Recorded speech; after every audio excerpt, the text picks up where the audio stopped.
Hey guys, Mike Perlman here for Techno Buffalo, and you may be asking yourselves, what am I doing with the Samsung WB150F digital camera and the Samsung Galaxy S2?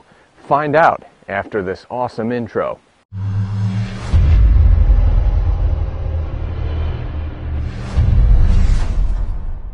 So this is my review of the Samsung WB150F. This is Samsung's $230 point-and-shoot camera fortified with Wi-Fi.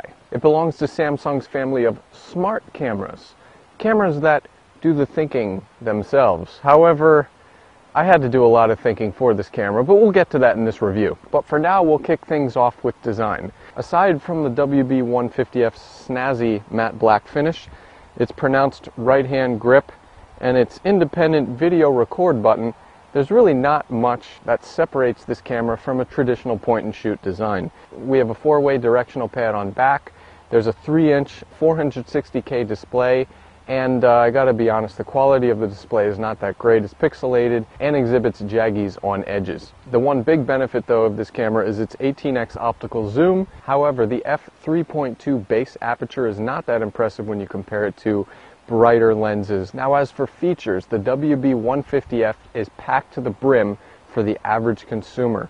This camera has so many different modes, and we'll start with the more advanced modes.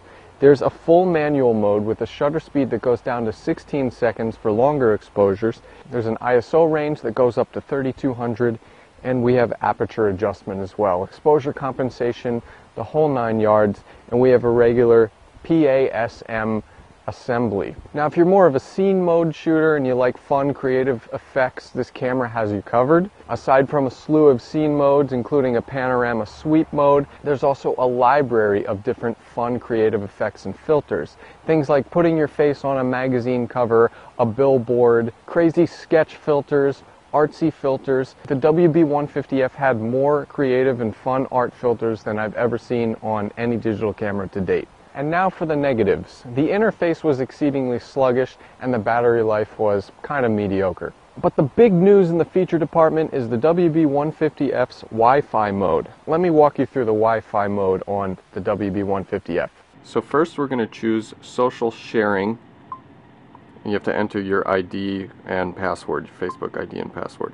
And you have to do it using this 4-way directional pad, which is really kind of ancient and medieval. Okay, so once you finally have that entered, you can select through pictures and videos, check them off. You can see the interface is a bit sluggish on this thing too. And you can type in a comment if you want, and then you just send it right over. Now we're going to do something involving a Galaxy S2, which will interest a lot of Techno Buffalo viewers here. We're going to do mobile link. Connect to the WB150F. Okay, now it's connected. Okay. Now we can do mobile link. Here we go. And the two devices are communicating right now. So all of my images are showing up on the phone.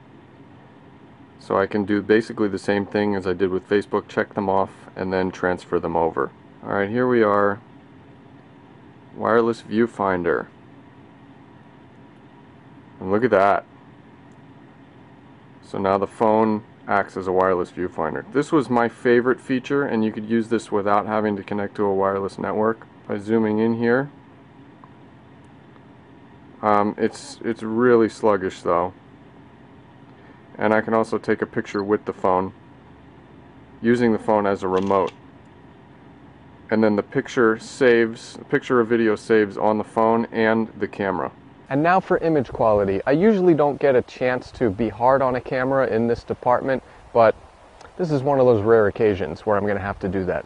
The Samsung WB150F exhibited a performance that was tantamount to something like a Galaxy S2. I discovered a lot of issues. First of all, there was the ghosting and the flaring, and that was attributed to the Schneider lens. Unfortunately, a lot of these images are going to look hazy, and around the edges they're going to look soft. In addition, anything past ISO 200 is going to get really noisy. The small sensor just can't handle all of the 14 megapixels. This carried over to video mode as well, which has a max resolution of 720p 30 frames per second. In video mode, I found a lot of compression, a lot of jagged edges along lines, and just an overall lack of color depth.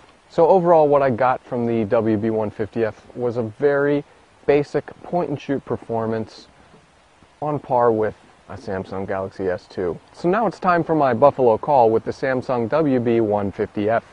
Yes, it's cheap.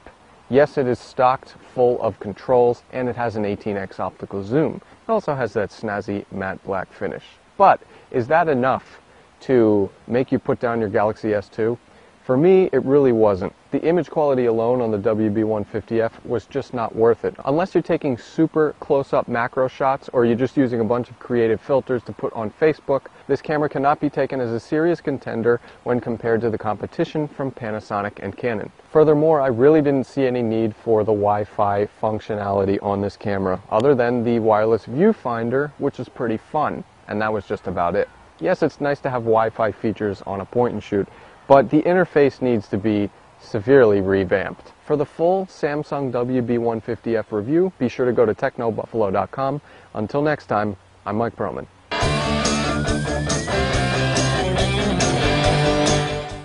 Boy, crazy boy, stay cool boy, got a rocket in your pocket, do do do do do.